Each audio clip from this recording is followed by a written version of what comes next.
All right, so my gelatin looks like it's pretty much absorbed. I did have a hard time with some of these areas that are clumpy still, wanting to like dissolve into the water. So a lot of times what I'll do is I'll use a spray bottle and I'll apply a little bit of like sprayed water on top. I have tried to just pour other water, like new fresh water in there, and if you just dump it on there, that clumpy stuff just stays. So the texture I always kind of refer to that you're looking for, oh, this is a really good area.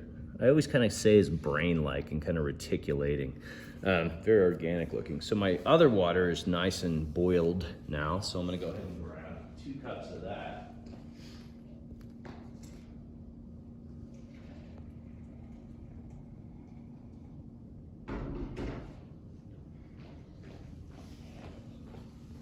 So now what I'm gonna do is I'm gonna go ahead and just pour this boiling water over the surface. I'm actually looking to break up some of these chunkier areas, so I'm kind of hitting those more directly. And that heat will start to cause the gelatin to melt literally. I've actually discovered that after using a plate for a good long time, it gets really dirty and kind of gross. If I want to fix my plate or whatever, I'll pop it in the oven for a while and melt it back down, and all the pigment that's on it will start to move all the way to the bottom, and it gives me a nice, good, clean coating of gelatin on top that I can continue using. You can also microwave it. I mean, this is a little too big to microwave, but you can microwave it and that'll flatten it back out. So it's important that when you're mixing this, that you try not to get bubbles, but you know, just through the process of trying to like melt this gelatin down, you're probably gonna get some bubbles up in there, and that's what those pieces of paper are for. So I'm trying to like smash down those chunky bits of gelatin there. You get a good uniform flat surface on this. At the same time, I'm trying to blend it all together to give the same consistency across. I almost feel like I'd like to maybe pour maybe 4 more on top, but I think for now this demonstration will be a good tutorial on how to make a good plate that can be nice and big and pull a lot of prints off.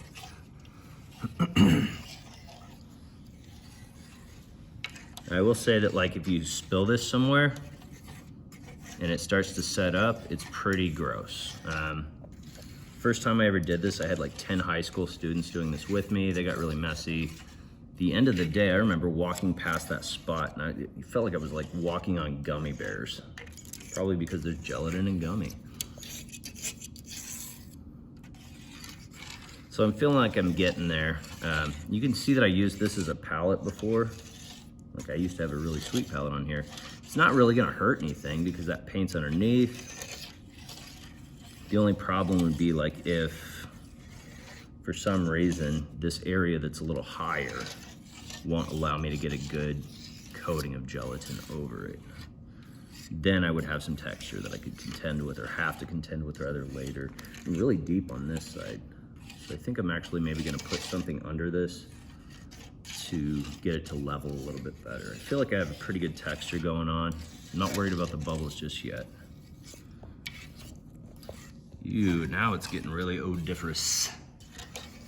That's what I mean, like it does smell like a dog's rawhide though. Like, you know, I get why my dog ate my plates. I still love her. She's a good girl.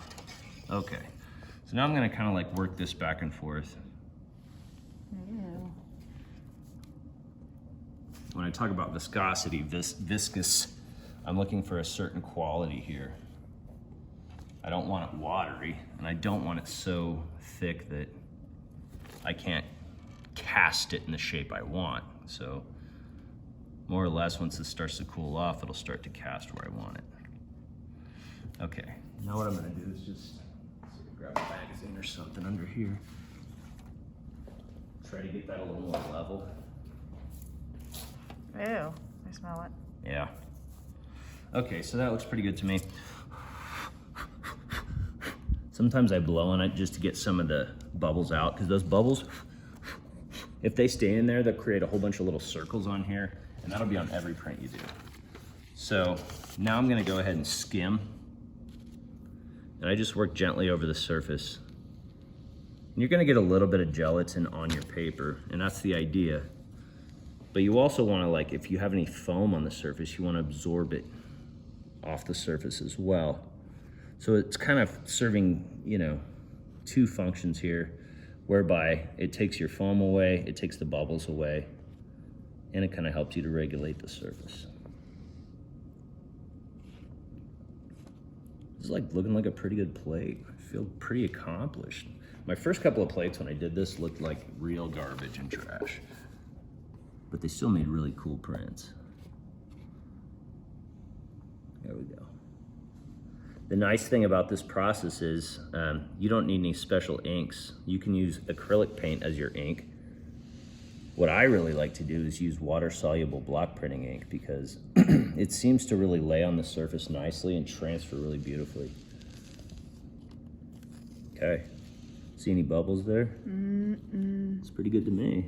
Okay, so now what I do is I let this set up for about an hour. I know it's set up enough when I can like come by and move the plate and it doesn't move any of the gelatin. It should be set up pretty firmly. Then I stick it in the refrigerator. Very important to cover it.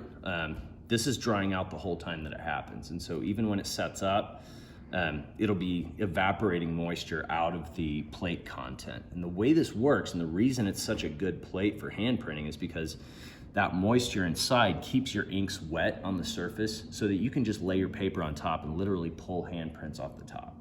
So it is important to maintain the amount of moisture you have in here once it's set up. So I usually like aluminum foil, putting it across here, because I've used saran wrap and press and seal before, and a lot of times those weirder plasticky things get stuck on the top, and it actually creates a texture on there that, I mean, it may be cool and everything, but it's gonna be, again, on every print. I like aluminum foil because I can pull it tight. So that's how you make your plate. Next up, I'm gonna be showing a lot of different techniques, CMYK printing, using textures, some photo transfers, just a big variety of different methods and techniques that you can use to create original hand-pulled prints.